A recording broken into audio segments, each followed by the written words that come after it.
Well, let's jump into it. If you haven't been to one of these before, basically, like Jeannie said, we don't have PowerPoint. We're not doing a sales presentation. This is just security guys talking about current events, what's going on. We've got a list of articles. I'd love to, if you guys have certain things you want to talk about. Fausto threw up their one already, so we'll get started on that. But this is just kind of having a good time, get some free CPEs for the hour, and hopefully enjoy the last day of your week, hopefully. Quick introductions. Eric, Mr. Active Directory Kuehn. I don't even know if you noticed that yet. I'm thinking he didn't notice because I changed his name. Oh, no, I see it now. AD, I like it. Thank you. Eric is the king of Active Directory. I often say that Bill Gates invented Active Directory after stumbling across a cocktail napkin at a party that Eric had been doodling on. So he's one of our principal consultants here at Secure Ideas. And also joining us is Alex Rodriguez. And Alex, I thought you had been on one of these before. Have you not at all? Is this your first time? No, this is my first time. All right. This is Alex A-Rod's first time. I remember when we hired you, they said we were hiring A-Rod. And I'm like, wait a minute. Really? Like the Alex Rodriguez? I guess we got the Alex Rodriguez, just not the same one I expected. Yeah, I played baseball quite a bit, and that was my nickname for growing up my entire life, pretty much. Gotcha. So I bet. That's disappointing. That says something about how you just aged yourself right there. Did I? So I see Devin is joining us. Just graduated in cyber, and I'm excited to hear what you have to say. Awesome. So anyways, let's jump in. I'm going to call an audible here. Fausto threw out an article. Let's just jump in and look at that one. Reuters has the exclusive government's turntable on ransomware gang REvil by pushing it offline. I have not read this article, but I saw some of the recent ones yesterday, or some of the stuff talking about this. Yep. If you're not familiar with REvil, I'll just summarize what I know, and then we can go from there. REvil is one of the ransomware gangs. They were responsible for the Colonial Pipeline attack, I believe. I'm just going to slide this under the table because I think, or over the table, under the table. I don't know. I'm going to throw this out there. I have this theory, and I can't prove it. I don't have any evidence, but over the last couple of years, we've seen an amazing ransomware team pop up, and they compromise a bunch of people. They make a lot of money, and then they go offline and disappear. And then a few months later, 6 months, a year, whatever, another completely different ransomware gang pops up. They attack a bunch of people, make a lot of money, and then they completely disappear. REvil is like the third or the fourth in this, or REvil. I don't know if it's REvil or REvil, whatever, however you say their name. Like, I'm starting to wonder if these are the same people that just are smart enough to realize, hey, attribution is hard. And if we can change our tactics just a little bit and change our name, all of a sudden, yeah, it's more difficult for them to track us. I don't know. What do you guys think? Well, I was going to say, let's face it, they're making enough money, most likely, that just switching locations is easy enough anyway. So who really cares, right? So, yeah, no, I think it's true. It's interesting. We get so focused on this group versus that group versus this group. I think it kind of dilutes some of the things. Sure, it's nice to know that you were attacked by REvil instead of whoever it might have been, but does that really give any benefit if they're all using the same general methodology, right? Sure, they make a couple of changes, but it's not as if one group is doing something significantly different than the other. Yeah.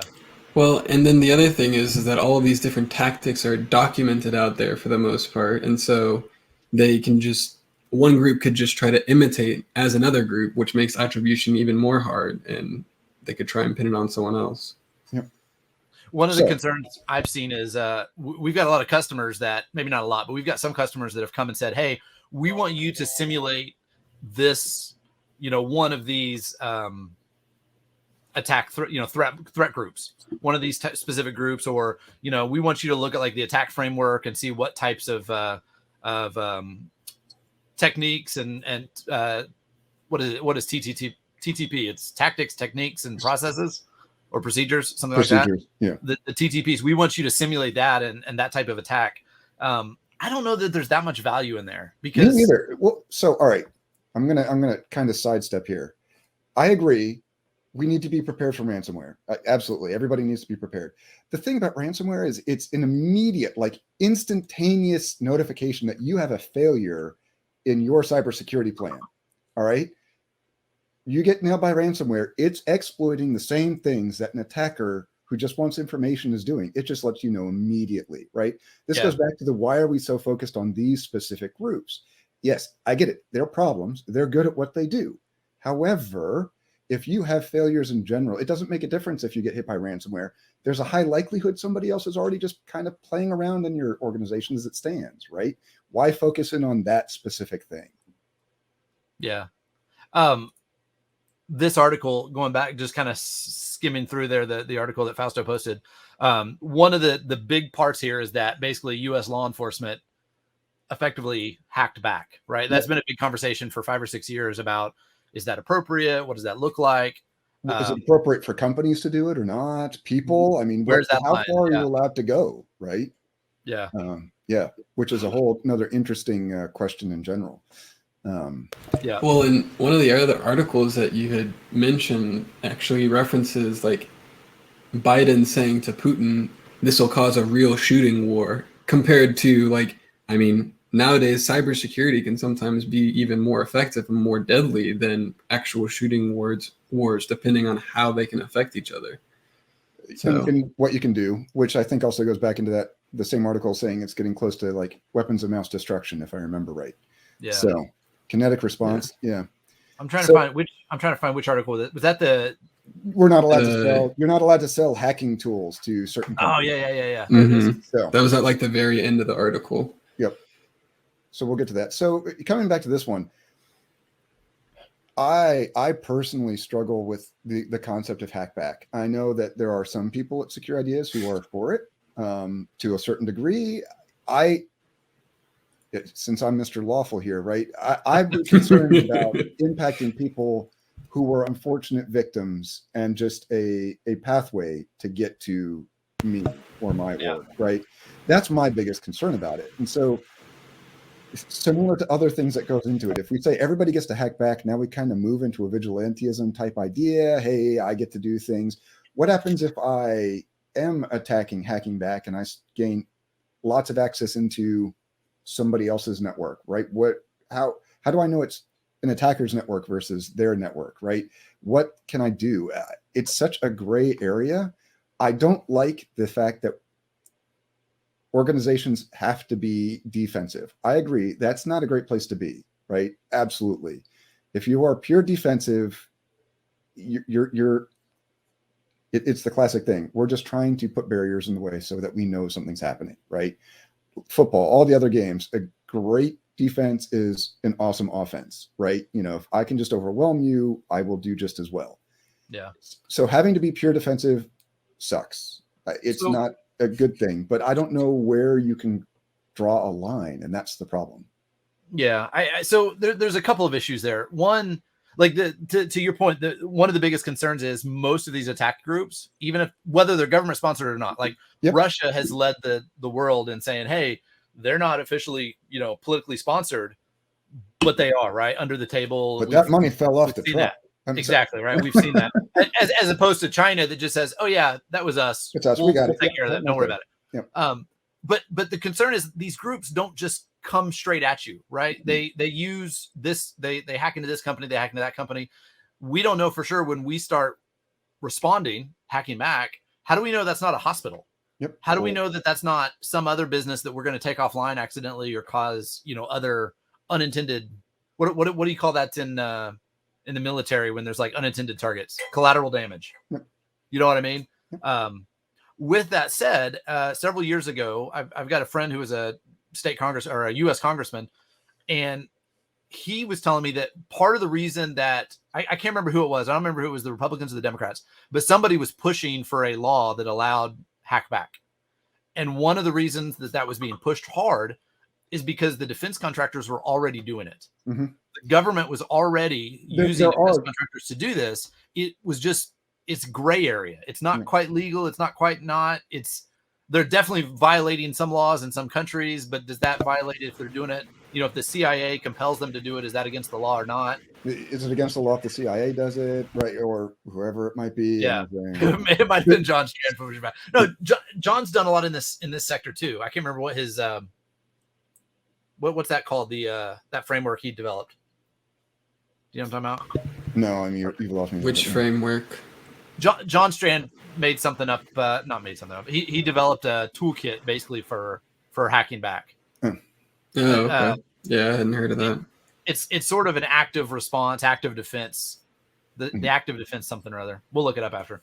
And so, Fausto, to go to your thing, right? The intention. Well, this is still a gray area. So, okay, I'm being attacked. I'm being attacked by somebody. I see that I'm being attacked. Okay, I just attack back to the point of let me start getting information. Okay, now that third party, because the attackers who are using this poor third party are really good at being stealthy, we get seen as attacking them because we're not being as stealthy. Now, what happens? They attack us back, and now we're getting attacked from two people, right? It's this. That's why I get into this. It's a vicious circle. Intent absolutely has something to do with it, but how do you justify it versus another, right? Something else. Right? At what point has it moved past we're responding to we're getting responded against and this bad circle? As I said, I'm not a fan that organizations have to be purely defensive. I do think that's a bad place to be, but it's the what is an effective or what is considered. We lost someone. I think he hit the wrong button, probably. He decided to close a window and decide to leave us, but that's okay. Hopefully he'll come back. So yeah, I think there's definitely a lot of steps there. So, sorry about that. It's okay. But now you're Eric too. So that's what I was gonna say. Hey, Eric, AD Kuehn. Eric's all over the place. I'm guessing both of us accidentally logged in as info at. Probably. So awesome. All right. Yep. Go ahead. I was just gonna say, let's move on. Impossible Nathan never closes his tabs. Yeah, no kidding. He's right. All right, let's move on to. So we briefly talked about the U.S. banning and sale of hacking tools. I'll post that article here. Did anybody have a comment on that? Okay. What's a hacking tool? Yeah, exactly. Yeah. Anything that can intercept or decrypt or anything. So okay, they can't have burp. They can't have. Well, no, there is some limitation there. Entire GitHub account. Yeah. They did put some limitation saying that things that are intentionally designed for defensive techniques and stuff like that are not considered attack tools. My problem, and this goes back to the Computer Fraud and Abuse Act we talked about in our CISSP class a week or two ago. If we try to develop something more specific, you've got a bunch of 50, 60, 70-year-old guys. They're trying to figure it out. This is a big issue altogether forget just this law. I mean, in general, yes. Yeah, just the whole concept of, can the government enforce something like this that's that specific? I don't know. I don't know how. I don't know how either, but I also go to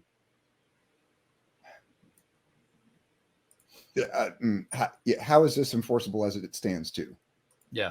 I mean, so I mean, it could just be a nice step of, hey, this is a problem. We're going to start having some sanctions are the wrong word. We're going to put some barriers in the way, but I don't know if this is an actual barrier of any way, shape, or form. Well, how many commercial attack tools do you use on a regular basis? Well, and that was going to be my other one. So that's what, not CrowdStrike. Cobalt Strike. Cobalt Strike. I mean, a couple of things like that. So that's no good. But I mean, once again, burp, it is in a way could be a hacking tool, right? Technically, they're UK based though. So they're okay. Yeah, so they don't care. So everybody's just going to go download Zap instead. Exactly right. Well, because that's the thing is that gray area is open source. It's not getting sold, but there's a lot of new tactics and offensive techniques and tools that are hosted on GitHub that are just free and open source. It's no one selling anything. So for now, I think this is to me, this seems like a little bit of a response to like the NSO Group stuff, right? Where there's clear evidence that NSO Group, who's a Israeli company, created some really powerful stuff and obviously are allowing it to be used, whether they directly sold it or not for this purpose. They're allowing it to be used for some fairly nefarious stuff To me, this seems like a response to that. Like, we're going to prevent the stuff that gets built in the U.S. to be used by some of these other people against us. I don't know. But, which is fine. It's just you're going to have to find it, I guess. That's the other big one. Yep. So, well, it's going to be after the fact, I guess, is the way that it's going to come across, right? It's somebody is going to use a tool that somehow gets tied back because somebody left some markers or something back to some developer in the US, and that's how it gets hit. Well, yeah, maybe. I mean, I'm not always against laws like that are designed to give the prosecutor some teeth when there's clearly somebody that's done something wrong. The problem is when you get the overzealous prosecutor, or I'm going to call an audible here, maybe an ignorant governor. That, now, sure, you want to move to that one? Yeah, that's what I was going to say. Based off of Mick's comment, I would move to that one. That is not the right link. Hold on. That's not going to get people anywhere. Yes, so overzealous people in general. So there we go. So, what do you guys want to summarize this? What happened? Sure. So somebody did some research, and not even a considerable amount, to find that it was publicly available within a website's, I don't want to say source code, but within the information being sent to people in their browsers from this one website contained the social security numbers of teachers. So in this specific video, they actually reference viewed the HTML source code. That's what they said in their ad. They did. And that's where this is getting, I think that's what opened the door. And now it could be that perhaps a governor needs to die on a sword because he took the source code to that level. I agree. That is what he said, which is a bad framing of what they did. Yeah. This is a guy that doesn't know what he's talking about, talking about something he shouldn't be talking about. Right. Effectively. And both sides. And then he should just talk in general terms like politicians normally do. Yeah. The problem is, like, this guy didn't. So the full story, somebody found this in a teacher website, somehow related to Missouri Department of Education. Pulled three, according they to pulled three of them. They contacted a news site and said, "Hey, this is bad. Something needs to happen." No, I guess first it was the reporter. That's what I mean. That's what. A news reporter. The reporter didn't find it. They had a somebody contact them. Oh, see, I thought it was the reporter that I actually found it. Actually, no, the reporter validated it and verified it, and then tried to contact the state government to get it fixed. Got it. And they refused to respond. And then finally, when they did respond, it was "You're a criminal. We're going to put you in prison. This is all bad stuff." And my understanding is, like, they actually had to look at the source code, get like a JSON token, and make requests for each teacher to get that JSON token and then decode it. So it's still, I mean, it's a little bit of obfuscation. There's a couple of steps, but once again, it is not if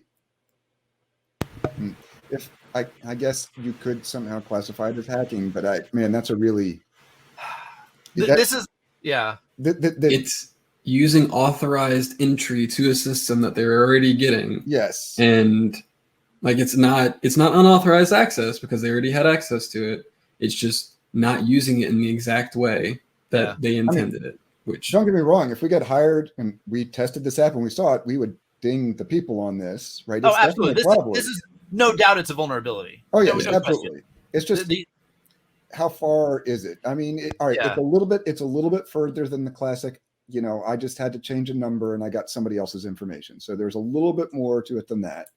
But it still doesn't seem to be too much more than that. Yeah, it's really not much at all. The biggest problem I have is the governor, like, jumps on Twitter and just starts, like, ranting about how bad this is and how we're going to prosecute these people to the full extent of the law. And literally every single security expert I know said, "Dude, governor, step back. You're completely wrong here."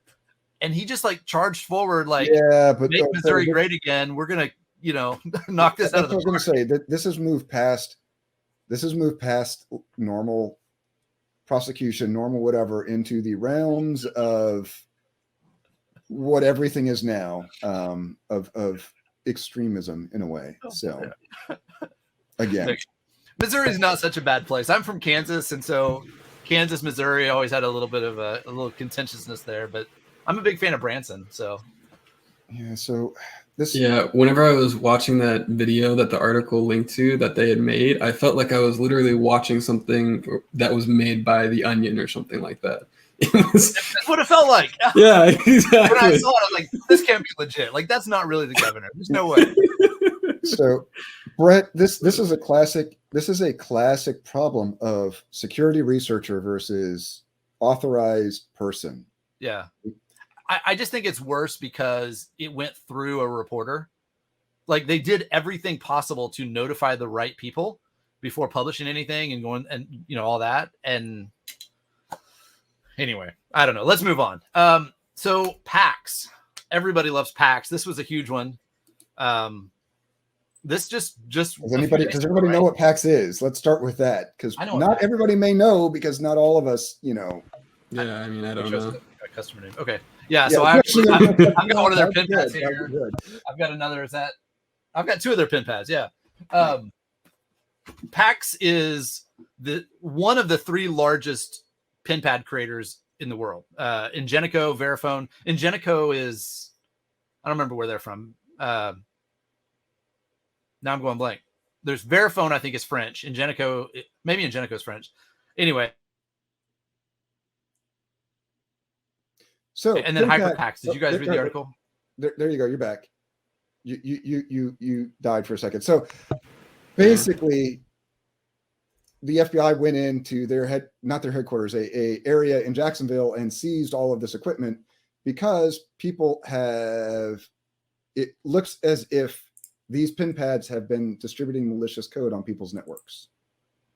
So basically, yeah, the FBI went in, seized all of the equipment in this one area, and is doing an investigation.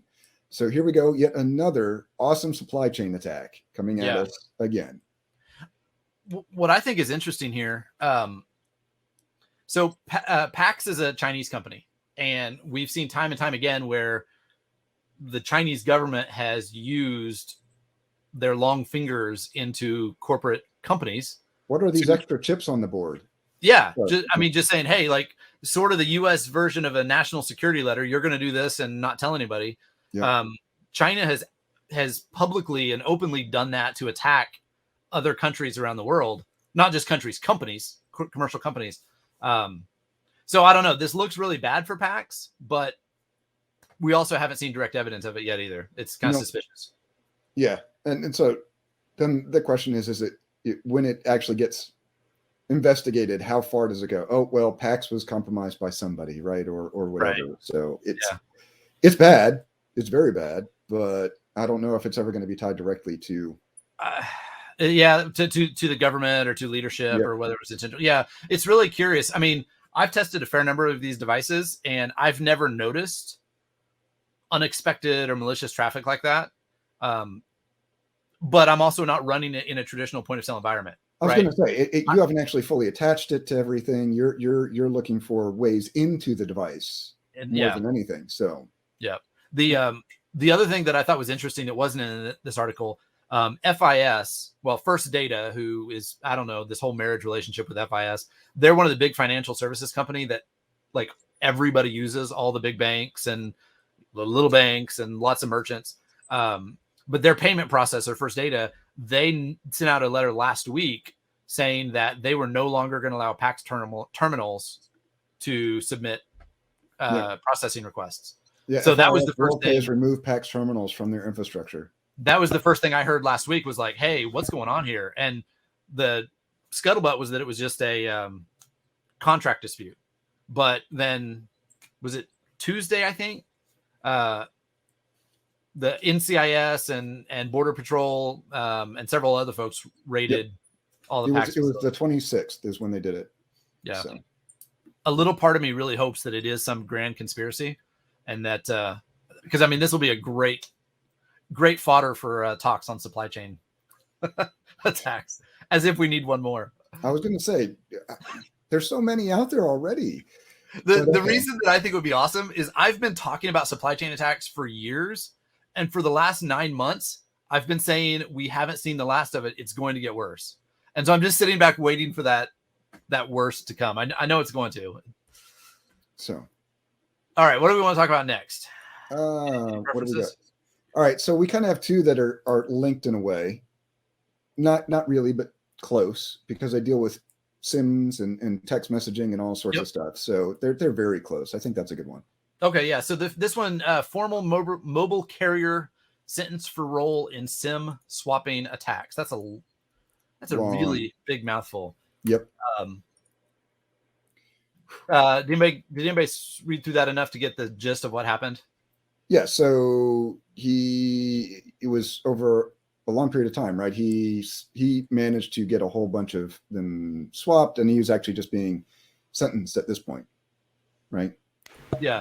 I believe it was like 2017, 2018. Did I see that right? Yeah. Yes. So, but in 2018, they talked about other people.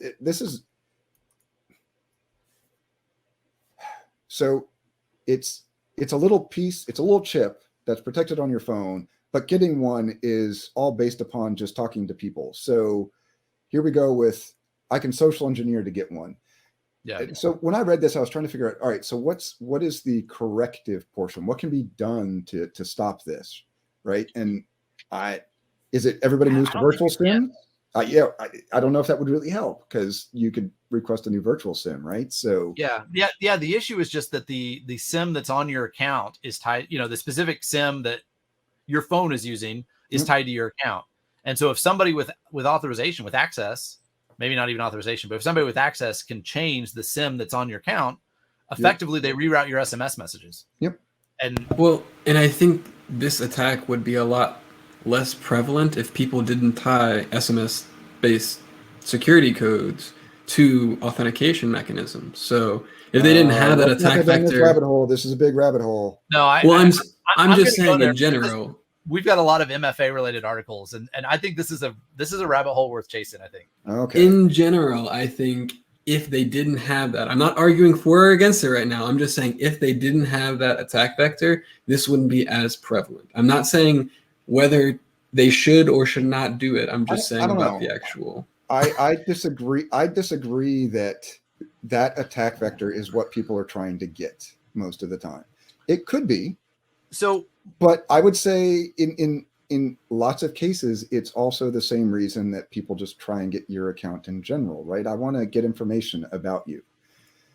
The whole idea of it's being targeted to specifically for getting MFA things, I think, is a little much, but I could be wrong. Here's the thing. This particular article doesn't say for sure that in this. So what happened? I think we left out the background part. Social engineering folks came after this guy and paid him to change the information, to give them the details they needed to do the swim swapping. We don't know if they did that to abuse SMS based MFA, or if they just used it to steal other data, right? To password resets and all that kind of stuff. I think we have to assume, though, that regardless of what they did, it would have been trivial for them to use that to bypass SMS. Yes, it leaves the potential open. We've seen this happening for 5 or 6 years around the country, like not around the country, around the world. Like there have been so many cell providers that have been compromised this way, and SMS MFA bypassed because of that. I do agree. The issue that we always come back to is, what is the alternative for a large majority of your population? Yeah, lowest common denominator. So I challenge the large majority part. I think there are places in the world where potentially a majority does not have access to a smartphone. I'll give you that. I don't know that for the vast majority of tech companies that are requiring MFA, I don't know that it's fair that the majority of their customers don't have it. Not tech. You're talking tech. I'm talking financial. I'm talking. Well, but it's the technical. Here's the deal. I don't need MFA for my bank if I go into the branch every day to use it. Right? I only need it if I'm using it from a tech perspective. If I'm connected to my phone or a website, the Antigua, Guatemala, where I go and volunteer, the little ladies there that are Mayan and carry the fruit baskets on their head and have a little flip phone, right? Like they can't use an app, but they also have one branch of their bank where they go to, and that's the only place they ever do it. Yep. So I don't know. So, yeah. And I think Ed kind of hit this as well, right? Which is that, our phone is our identity now, right? Yeah. So regardless of if you're using SMS or not, the phone is your critical part, which leads to all sorts of other discussions. And I mean,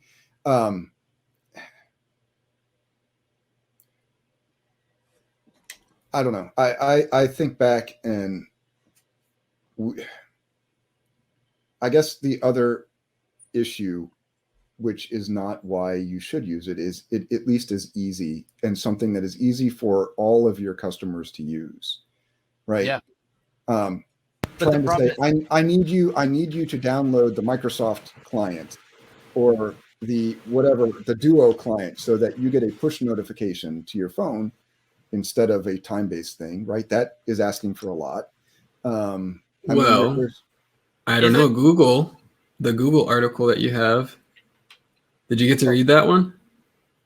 Which one? So Google is enabling 2FA for like almost all of their customers by the end of the year. It's a lot. It's a lot. Here's the article. By the end of this year, Google is forcing two-factor authentication for users. Yes. For standard users. It's not for, I don't remember the details. Like I thought it was for specific. It's not everybody. There is like some designation, higher profile people, something like that. Maybe that's what it is.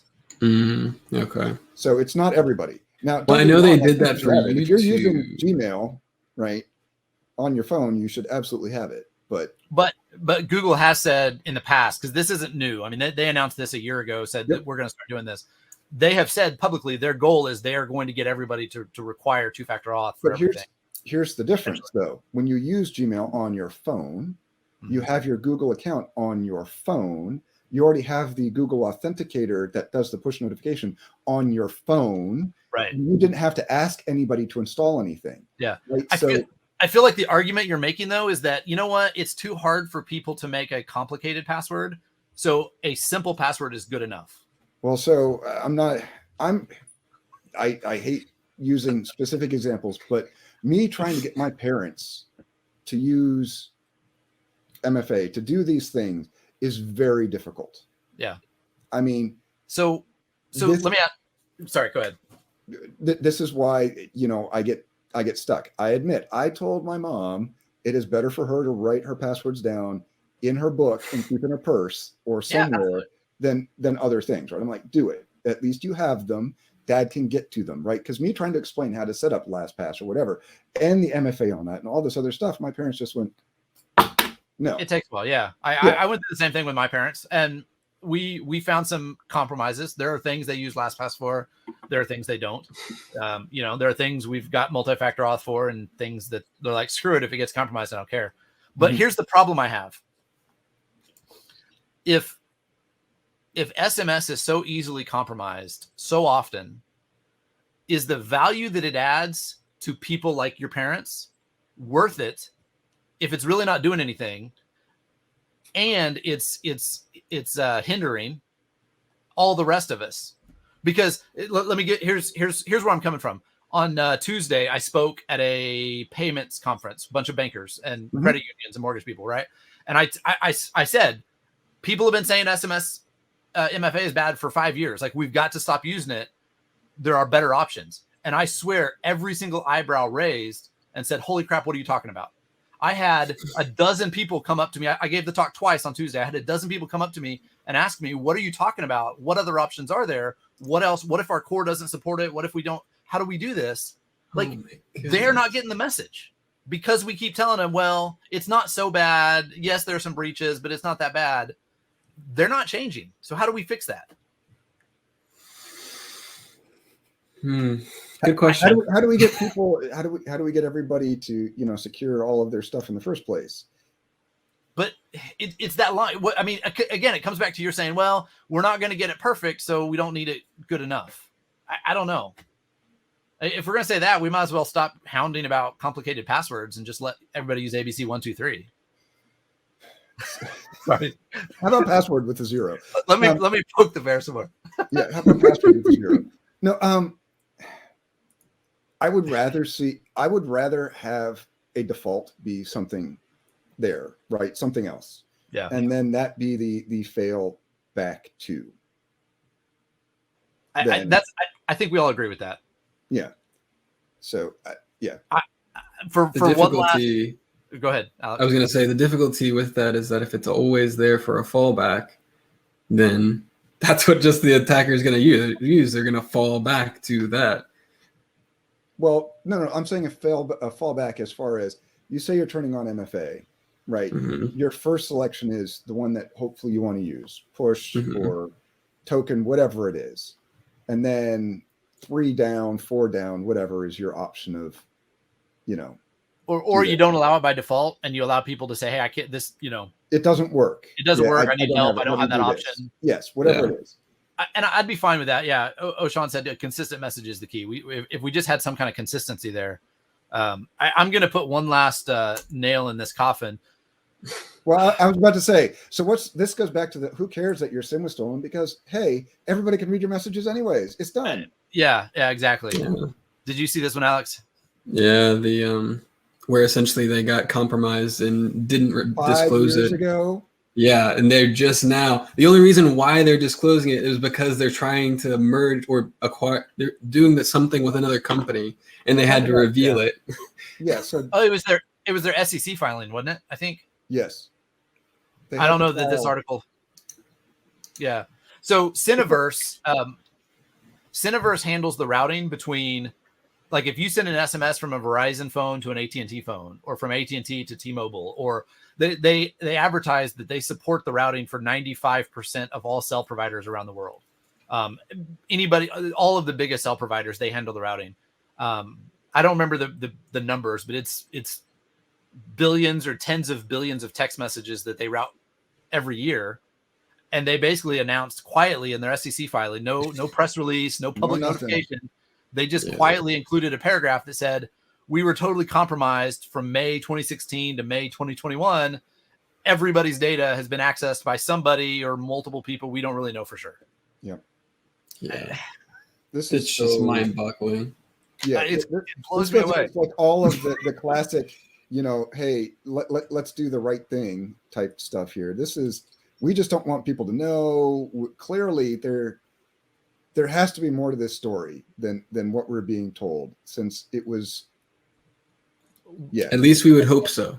At least we would hope so. Or they just got bad legal counsel. Just don't say anything. It's okay. I mean, what it reads like to me is an unregulated industry that somebody says, do we have to tell anybody? No, not really. Do we have anything to tell? No, we have no idea what happened. All right. Well, yeah. I don't know.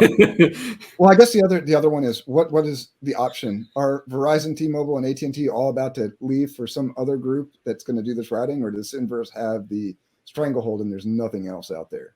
Yeah, makes sense. Do you want to get regulated? Because that's how you get regulated. Yeah. Well, hold on. We're getting some good flow here. This flows into this next article. This comment from HP. Blah blah blah blah blah. This is a long article, a lot of details, or at least the study it references.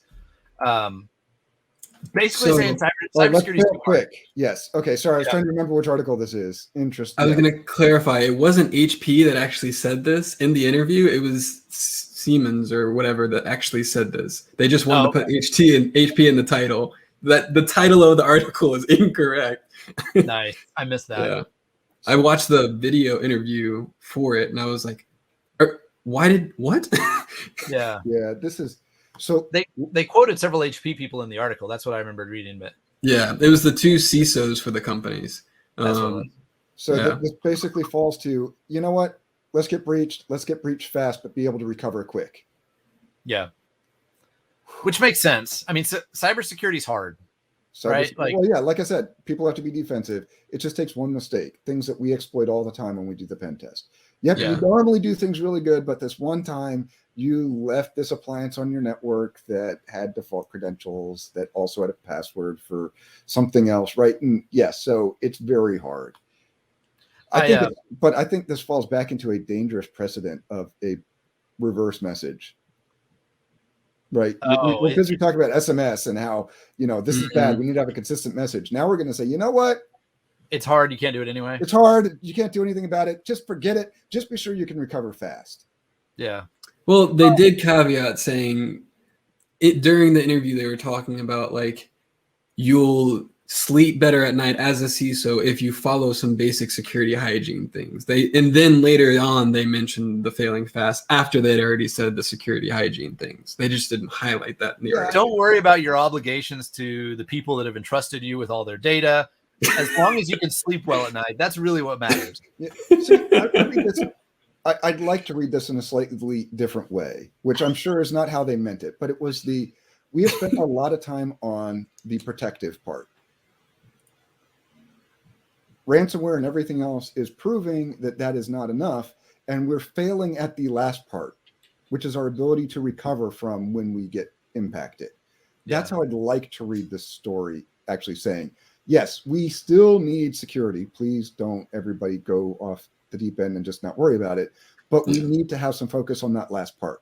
That has been a failure. That is a consistent failure in many organizations. And I'd rather it came that way.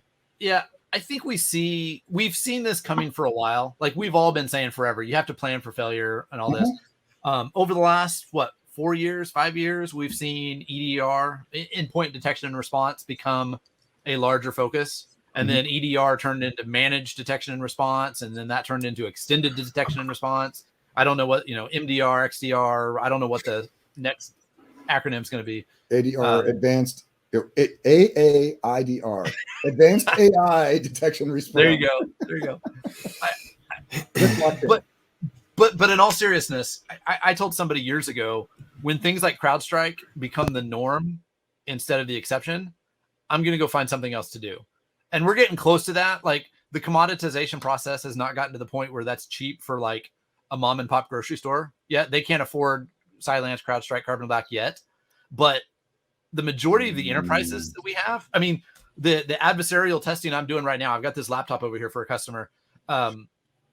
They have those, but they also have some other protections in there limiting you, right? So it's not they do. But what I'm saying is everything significant that I've tried to do to bypass their controls, they immediately get detections and they have a responsive process in place that, like, that's good. That's really good. That's not norm yet, but we're getting close. But once again, that wasn't forget about security. Look, we've got some good security on the front end. If it gets bypassed, are we still hosed? Right. That's why I really want to take this article that you link and forget the sensationalism of the title and all that. I really wish it was presented more of, yep, we need to think about how we recover. Can we recover quickly? I agree. That needs to be considered, but not at the cost of everything else. We're going to fail fast. Awesome. Who cares?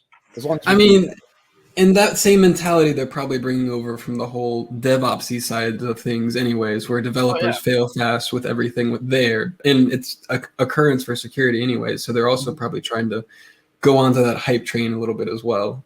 Agile security. Agile security. Minimum viable product security. Yeah. I mean, Fausto's point there that money drives how we respond to risk. What's the actual cost? We're just starting to understand this cost. I would argue that some of us have been screaming about the cost for 10 plus years and people are just starting to listen. maybe we're just starting to understand. I mean, people are just starting to pay attention to the security folks that have been saying forever. That triangle that's been around. I remember that triangle. Yeah. From like 20 years ago. You can have something that's, secure, something that's easy, or, you know what I mean? It's like one or three. Usable, secure, or cheap. Cheap. Yep. Yeah. You get two of the three. Not. Yep. You don't get all of them. Yeah. Exactly. The society's starting to understand. Okay, let's move on. We've got maybe time for one or two more. I'm going to save that one, by the way. I've got a talk. I've got a talk coming in my head. You guys, have you listened to the book Failure is Not an Option? Or read it. I'm listening to the audiobook. Gene Kranz, the flight controller for the Apollo 13 mission. No, he wrote a book called "Failure is Not an Option." And it's really good. It's fantastic. But I've got a talk brewing in my head, something along the lines of "Failure is the only option," or "Failure is always an option." I'm going to save this article because I think that's going to play into it somehow. All right, I want to talk about the biometrics one. Biometrics one. Which one was that? Oh, was that the FBI deal? Yeah. Okay. Yeah, that's scary precedent. Well, at least in my my opinion. For a couple of different reasons. So, all right. So go ahead and summarize, Alex. So essentially from the situation that happened at DC at the beginning of this year. January 6th. January 6th specifically. How do we not have a name for that yet? Yeah, Because I'm not even attempting to name because it. to have a name for it would fully acknowledge it by all parties involved. Ooh, fair enough. Maybe we argue. Yeah, I don't know. Okay, carry on. So by that event that happened, The FBI had found or identified an individual and gotten a warrant from a judge allowing them to, while watching him unlock his phone biometrically, the judge allowed them to say, you have to unlock your phone. You're not giving away your password, but in turn you are, because you're unlocking the phone and they can use that as evidence. So it's just scary to me, because it makes me want to go to a password, because they reference somewhere in the article, like you still don't have to go to password for things. Password. That's right. Yeah, it makes me want to go back to a password-based authentication instead of biometric for all this stuff, because I use my fingerprint all the time. And considering everybody is saying we're going to go passwordless, this is a very bad, bad circle that we have, right? Nobody wants passwords anymore because they're bad. Oh, but I need a password to protect my stuff. So now we've got a bad circle. Yeah, the problem is there's a legal precedent that passwords, forcing someone to give up their password is considered a unconstitutional search and seizure, something like that, right? I think that's the precedent. And so this bypasses that, because the court is saying, no, that doesn't, that the using your fingerprint is the same. And the classic, getting fingerprints taken of you on one case is bad, right? Yeah. A police officer can't just say, I'm going to take your fingerprints. But if they're on other public items, right?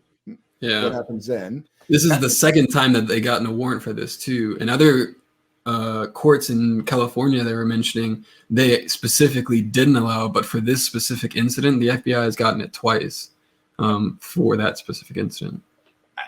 Jeff corrected me, and I was wrong. I had it backwards. Giving up your password is you can basically plead the fifth and say, I don't want to incriminate myself, and I give up my password, I may incriminate myself. That's what the precedent is for. In this case, the argument from the defense was, if you force somebody to use their finger, that is an unwarranted search and seizure. Like, you can't force somebody. That's what they're saying. Why you can't? That's the argument. Correct. Yeah. Yes. And the judge disagreed and said, no, we're going to allow it. Yes. So I expect this to go to the Supreme Court, and I in my expectation, and this is me from a armchair legal perspective here, I have no legal training at all. The overwhelming bent of the Supreme Court right now is very literal. It's a textual constitutional interpretation perspective. I expect them that they will turn this over. I don't think they'll allow this to stand. But I hope. It's just it begins the question of, if it stands, what else? My phone looks at me and knows it's me. I just hold my phone up to you. Can I hold your phone up to you and get access to it? Customs and Border Patrol, TSA, they like right now, they're not allowed to do it. They can confiscate your stuff, but they're not allowed to force you to put your finger on it. But if this is allowed, you guarantee they will. Yeah, like I said, it just makes me want to go back to regular password-based stuff, which I hate because it is so convenient. Yeah, it's interesting. Alex, we're getting up here on time, but I know there's one that you were excited about Facebook. Well, I wasn't excited. I was excited from the perspective of I have been away from it from a long time. So essentially, hold on. Before I post this, I was going to say, Meta. Going back, Border Patrol can have you unlock your phone. I don't think so. Yes, they can. They can force you advanced searches without. They can. If you're not a U.S. citizen, or if you are a U.S. citizen as well. I do not know if you're a U.S. citizen, but I think so. But I do know that they can ask you to unlock. They can say, open your phone, or you're not allowed entrance. Just like they can search your car. Interesting. So searching car, I know, but I thought they can. They okay, can maybe I'm wrong. I remember the debate about that. It was big several years ago, and I thought the result was that they weren't allowed to do that. But I'll but search Jeff more, said you but can say the no and turn last I around. know is they can. So Okay.